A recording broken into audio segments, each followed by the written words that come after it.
প্রিয় ভিউয়ার্স, আপনারা দেখতে পাচ্ছেন গাজীপুর চৌরাস্তা জয়দেবপুরমুখী যে রোড, জয়দেবপুরে যাইতে দেখেন কি পরিমাণ রাস্তার জ্যাম।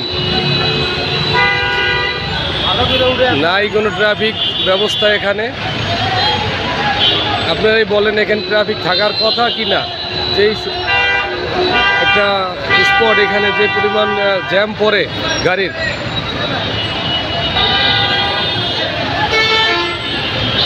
ট্রাফিক যারা আছেন তারা দোকানে বসে চা খাচ্ছেন।